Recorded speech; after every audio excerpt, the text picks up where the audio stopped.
Ceci est une histoire vraie. C'est arrivé à l'ami d'un ami à moi. On le surnommait Rocco.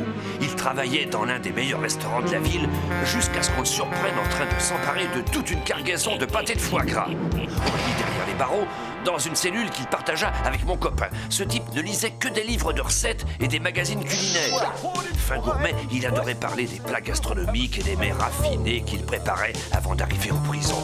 Il pouvait passer des heures entières à décrire une soupe ou une sauce dans ses moindres détails. La cuisine était toute sa vie. Les types de la prison avaient tous des photos sur leur mur. Rocco aussi, mais sur la sienne, il y avait un carré d'agneau qui portait aussi la petite culotte, bien entendu. La nourriture que l'on servait en prison consistait en une pâte visqueuse qui sentait la vieille chaussette. Rocco refusait d'en manger. Il disait que ce n'était pas de la nourriture, que cela choquait le palais. Un jour, quand on déversa cette purée dans son assiette, il la lança au visage du gardien. Cette petite aventure déclencha la plus grande bataille de nourriture que la prison eût jamais connue. Rocco fut envoyé au trou et c'est alors qu'il entreprit une grève de la faim. Quand il était entré au trou, il pesait 140 kilos, mais quelques mois plus tard, il en avait perdu plus de la moitié. Une nuit, il y eut un gros orage, avec des tas d'éclairs qui illuminaient le ciel comme un gigantesque feu d'artifice. La foudre frappa un transformateur dans une installation électrique. Il y eut un énorme bruit et toutes les lumières s'éteignirent. Il se trouve qu'au moment où cette panne se produisit, un gardien apportait la nourriture de Rocco. La panne le surprit et Rocco put bondir et l'enfermer dans sa cellule. Il se faufila jusqu'à la cour de la prison où il faillit être attrapé par les gardiens. Mais heureusement pour Rocco, les gardiens n'y voyaient goutte. Ainsi, il longea le mur et put s'enfuir dans les bois. Puis, Rocco aperçut un chauffeur de camion qui s'était arrêté sur une petite route pour faire une pause. Lorsque Rocco ouvrit les portes du camion, il découvrit des quantités de plats très sophistiqués qui semblaient succulents. C'était le cadeau de livraison d'un traiteur, et d'un excellent traiteur. Les yeux de Rocco brillèrent et il se mit à saliver comme un fauve affamé. Mais à l'instant où Rocco allait s'emparer d'une assiette remplie de hors-d'œuvre, le chauffeur remonta dans le camion et démarra. Rocco resta sur la route, trempé jusqu'aux os. Plus tard cette nuit-là, il tomba sur un immeuble abandonné. À l'intérieur, il faisait noir comme en enfer. Rocco se cogna, trébucha sur toutes sortes d'objets et tomba plusieurs fois. Pourtant, Rocco se crut au paradis lorsqu'il heurta de plein fouet un frigo. Ce frigo était plein de contenants de plastique, eux-mêmes remplis de nourriture. Rocco ne voyait rien, bien entendu, mais il ne goûtait ni ne sentait rien non plus, à cause du rhume qu'il avait attrapé sous la pluie et de son nez bouché. Tout ce qui l'intéressait d'ailleurs, c'était d'avoir trouvé ce frigo et qu'il fût rempli de nourriture. Il se pourlachait les babines comme s'il venait de s'attabler pour un magnifique festin dans un restaurant 4 étoiles. Bien sûr, dans son état, même des ordures auraient fait l'affaire. Il s'empiffra comme un glouton. En une seule nuit, il reprit tout le poids qu'il avait perdu. Comme il se sentait bien, gavé, satisfait, l'immeuble était toujours plongé dans l'obscurité. Repu et épuisé, Rocco s'endormit.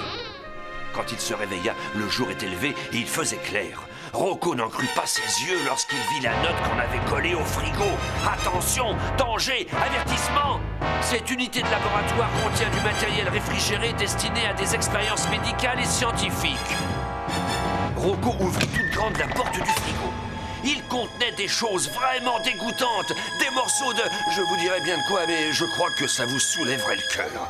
Et presque tout ce que le frigo avait contenu se trouvait maintenant dans le ventre de Rocco. Ceci est une histoire vraie. C'est arrivé à l'ami d'un ami. Qu'est-il advenu de Rocco? Il est retourné en prison. Et aujourd'hui, il mange tout ce qu'on lui donne sans la moindre protestation. Ceci est une histoire vraie. C'est arrivé à l'ami de... En fait, c'est arrivé à l'un de mes voisins. Personne ne peut dire que Georgette Germain n'est pas une bonne voisine. Ce que les gens font dans l'intimité de leur propre jardin, ça les regarde. Et moi, je ne m'en mêle pas. Le jour où j'ai vu que les Latour, mes voisins, avaient organisé un grand barbecue, je me suis dit, très bien, je leur souhaite du beau temps, même si je ne suis pas invitée. Mais lorsque j'ai jeté un coup d'œil par la fenêtre qui donnait sur leur jardin, c'était une petite fenêtre très haute, vous savez, et pour y voir, il fallait grimper sur une chaise. J'ai vu Madame Latour en train de servir du saumon. Un grand saumon entier grillé. Et à 25 $ le kilo, pas de doute qu'elle essayait d'impressionner le quartier. Quand tout fut, le chat de la maison a sauté sur la table à pique-nique et s'est mis à grignoter le saumon. Ça n'était certainement pas de mes oignons.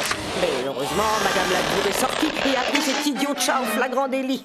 J'ai eu juste le temps de descendre sur mon patio pour entendre crier Madame Latour, qui était dans une épouvantable colère. « Regarde-moi ce qu'a fait cet imbécile de chat! Mon repas est gâché maintenant !» Et la première chose qu'elle fit, ce fut de prendre le chat et de le remettre à son cher petit Julien.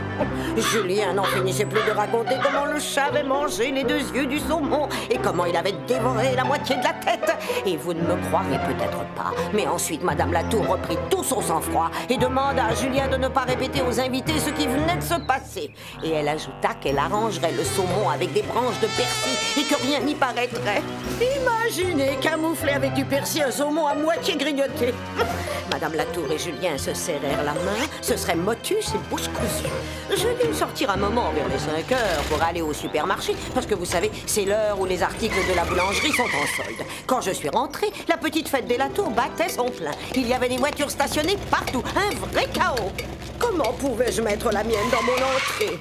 Oh, de toute façon, tout ce qui comptait, c'était qu'ils s'amusent. Il devait y avoir chez les voisins au moins 20 personnes extrêmement bruyantes. Comme si une personne de plus, c'est-à-dire moi-même, eût fait une grande différence. Tout le monde s'extasiant sur le repas. Fantastique ce saumon. Quel poisson délicieux, Jeannette. Il faudra que tu me donnes la recette. Je n'ai jamais mangé de poisson aussi savoureux. Évidemment, il n'avait jamais essayé mon ragoût de poisson-chat. Madame Latour fondait littéralement sous les compliments. C'est alors que Julien arriva en courant. « Maman, maman, il faut que je te parle tout de suite !» Madame Latour tenta de le repousser, mais le petit insistait et se pendait à son bras. Finalement, il lâcha toute l'histoire. « Maman, Touffu a mangé le poisson et maintenant il est mort !» Vous auriez dû voir la tête qu'a fait Madame Latour. Jamais ses chaussettes et ses draps pendus à la corde à linge ne seraient aussi blancs qu'elle l'était elle-même en cet instant. Tout le monde se mit à crier que le saumon était empoisonné. Je ne vous dis pas les hurlements qui s'élevèrent du jardin des Latour. On gémissait, on suffoquait, on se précipitait à l'hôpital pour avoir un lavement d'estomac. Ce n'était pas ce que j'appellerais une fête réussie. Le lendemain, je vis que Madame Latour et Julien étaient dans leur jardin. Je passais la tête par-dessus la clôture et leur demandais comment s'était passée la fête. Un désastre, dit franchement le petit Julien. Tout le monde criait et vomissait partout. Nos amis ne nous adressent plus la parole, de dire Madame Latour. Et comme si ce n'était pas assez, le chat est mort par-dessus le marché. Oh, en passant, dis-je, à propos de Touffu, hier soir, en rentrant du supermarché, je l'ai écrasé par accident. Je ne voulais pas déranger votre belle grande fête, alors j'ai laissé le pauvre petit sur votre perron. Personne ne peut dire que Georgette Germain n'est pas une bonne voisine. C'était une histoire vraie. C'est arrivé à mes voisins. Et c'est sans doute pourquoi les Latour ne mangent plus jamais de poisson. Ceci est une histoire vraie. C'est arrivé à l'ami d'un ami. Jenny était la reine du recyclage, la comtesse du compostage. Cependant, ses parents, eux, étaient de sérieux gaspilleurs, des générateurs de déchets invétérés. Chaque samedi, Bill, le père de Jenny, sortait les briquets, préparait le barbecue pour son festival hebdomadaire de hot-dogs. Bill raffolait des hot-dogs Maxi Frank. Mesurant près de 50 cm, ils étaient gros et gras à souhait. Tandis que Bill s'occupait du barbecue, Cheryl, la mère de Jenny, s'éreintait à traîner l'énorme boîte de Maxi Frank sur le patio. Les fabricants des Maxi Frank aimaient les gros emballages presque autant que Bill aimait leur hot-dog. Ainsi, une boîte de Maxi Frank pouvait à elle seule remplir un double sac à ordures super grand. Bill et Cheryl ne s'en faisaient pas trop avec leurs ordures, ils les mettaient sur le bord du trottoir dans de gros sacs verts pour qu'on vienne les ramasser. « Et où les emmène-t-on, papa » demanda Jenny. « Oh, quelque part » répondit Bill. « Tiens, mange un hot-dog. » Un jour, Jenny annonça « Je ne mangerai plus jamais de hot-dog Maxi Frank, jamais de la vie !» Elle avait décidé de devenir végétarienne. Bill et Cheryl étaient foudroyés. Jenny souffrirait sans doute de malnutrition sans protéines animales. Ils devaient la convaincre des bienfaits des hot-dogs Maxi Frank. Mais comment ? Soudain, Bill se souvint d'une pub qu'il avait vue à la télé et qui annonçait l'ouverture d'un nouveau parc d'attractions, le méga monde merveilleux des Maxi Frank. Et toute la famille se mit en route. 1 heure plus tard environ, ils s'arrêtèrent devant un hot-dog de la taille d'une cheminée d'incinérateur au-dessus de laquelle était inscrit « Bienvenue au méga monde des Maxi Frank ». C'était quelque chose à voir. Au centre du parc, une bonne dizaine de barbecues fumants entouraient une monstrueuse fontaine en forme de petit pain.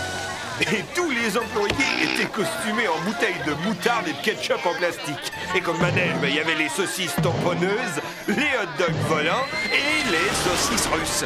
Sans oublier le super manège Maxi Franck. Et tout le monde, et je dis bien tout le monde, s'empiffrait de hot dogs. Et partout, des rebuts. Jenny était horrifiée. Des restes de hot dogs et toutes sortes de déchets jonchaient le site. Elle décida donc d'aller porter plainte au bureau central. Bill, qui ne voulait surtout pas contrarier sa fille, de crainte qu'elle refuse de redevenir omnivore, accepta de l'accompagner. Jenny aperçut un édifice derrière le pavillon des cornichons et elle voulut savoir si c'était là qu'elle pouvait déposer sa plainte. Toutefois, ils furent accueillis par deux gros agents de sécurité qui leur ordonnèrent d'aller se promener ailleurs. Bill et Jenny dénichèrent donc quelques costumes. Puis ils se mêlèrent à un groupe d'employés et ils se faufilèrent dans l'édifice. Ils empruntèrent alors un corridor au bout duquel il y avait une immense usine ultramoderne. Une machinerie des plus complexes générait une espèce de purée brunâtre qui était ensuite pompée dans des tuyaux énormes pour aboutir enfin dans des boyaux à saucisses. Bill salivait de bonheur, mais soudain on entendit un cri et Bill aperçut un agent de sécurité qui se précipitait sur eux. Ils réussirent à s'échapper en empruntant un autre corridor menant à, eh oui, une espèce de dépotoir dans lequel des camions à ordures venaient déverser leur contenu et formaient des amoncellements de déchets monumentaux. L'odeur était insupportable. Bill fut pris d'une nausée soudaine et vomit son déjeuner. Jenny dut aider son père à sortir de là. En chemin, toutefois, Bill aperçut un panneau qui disait « Fabricant des Maxi Franck ». Ah, c'est la vérité. C'est arrivé à l'ami d'un ami. Et les barbecues hebdomadaires de Bill ont toujours lieu, sauf que maintenant, il fait griller du maïs, des betteraves et du tofu. Ceci est une histoire vraie. C'est arrivé à l'ami d'un ami. Mike était commis au supermarché du quartier. Ce n'était pas un mauvais boulot à bien y songer. Mais on ne pouvait pas dire que passer ses journées à garnir les étalages et à passer le balai était captivant. Parfois, il allait donner un coup de main aux caissières. Pas à toutes les caissières, aux plus jolies seulement. Un jour, Mike remplissait les étalages selon des règles d'or du métier. Les produits frais au fond et la vieille marchandise sur le devant. Soudain, on l'appela aux caisses. Une cliente avait besoin d'aide avec ses sacs. Cette cliente était en fait une bonne vieille grand-mère et elle avait une montagne de sacs à transporter. Ce qui était très prometteur, car tout bon commis sait que pourboire est toujours directement proportionnel au nombre de sacs qu'on lui demande de transporter. Mike sortit du magasin, sac en main. C'est alors que grand-mère avoua qu'elle n'avait pas de voiture. Et est-ce que Mike serait assez gentil de les transporter jusque chez elle? J'habite tout près d'ici, lui dit-elle. Nul besoin d'être un 100 watts pour réaliser que ce petit détour risquait d'affecter positivement le pourboire. Alors, Mike accepta. Ils se mirent en route. Avant longtemps, toutefois, Mike se rendit compte que « tout près » était un terme plutôt relatif. La grand-mère habitait à plus d'1 kilomètre du magasin, au sommet d'une pente qui ne finissait plus et dans un étrange quartier qui semblait être réservé aux vieilles grand-mères. « Ces sacs ne sont pas trop lourds, j'espère ?» demanda la grand-mère. Mike, en sueur et à bout de souffle, secoua la tête. Non. » Fais attention aux œufs, d'accord? Ils arrivèrent enfin au domicile de la grand-mère. De peine et de misère, Mike traîna les sacs jusque dans la maison. Il les laissa tomber sur la table et s'effondra dans un fauteuil. Il était totalement épuisé.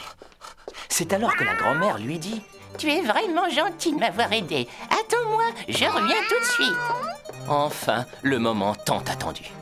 En se dirigeant vers l'escalier, la grand-mère dit à Mike « Garçon, si tu as faim, ne te gêne surtout pas. Fouille dans le garde-manger et fais comme chez toi. » Et de fait, Mike commençait à avoir faim. Il se leva et ouvrit la porte du garde-manger. Celui-ci était rempli d'anciennes conserves étranges, de la gelée de foie de veau, des rognons de porc et quoi d'autre encore. Bref, rien de très appétissant. Mike savait à présent qu'il n'y avait rien là à se mettre sous la dent, mais il avait faim. Il ouvrit une petite armoire et un petit pouce s'échappa et roula jusqu'à ses pieds. Mais ce n'était rien de bien étrange. Un pot de noix assorti. Mike en mangea quelques-unes. Elles n'étaient pas mal. Elles manquaient peut-être un peu de sel, mais... Encouragé par cette trouvaille, Mike poursuivit ses recherches. Mais le garde-manger ne contenait rien d'autre que des centaines de conserves de trucs bizarres, comme des tripes de singe et des panses de marsouin. Mike en avait les hauts le cœur. Il décida donc de s'en tenir aux noix. Au moins, il savait qu'elles étaient inoffensives. Et bientôt, il réalisa qu'il avait vidé le pot. Finalement, la grand-mère réapparut. Voilà, mon garçon, merci beaucoup. Et elle lui donna 15 cents. Mike regarda son pourboire. Ouais, merci quand même. Tout ce travail pour rien. Bof, il en avait quand même tiré une collation. Oh, tandis que j'y pense, dit-il, j'ai trouvé des noix dans le garde-manger. Désolé, j'ai pas pu m'en empêcher, je les ai toutes mangées. Oh, ce n'est pas grave, répondit la grand-mère en souriant. Avec les dents que j'ai, tout ce que je peux faire, c'est de sucer leur enrobage de chocolat. Et c'est la vérité. C'est arrivé à l'ami d'un ami. Mike travaille toujours au supermarché, mais il a ajouté une autre règle d'or à son répertoire. On ne doit jamais manger chez un client.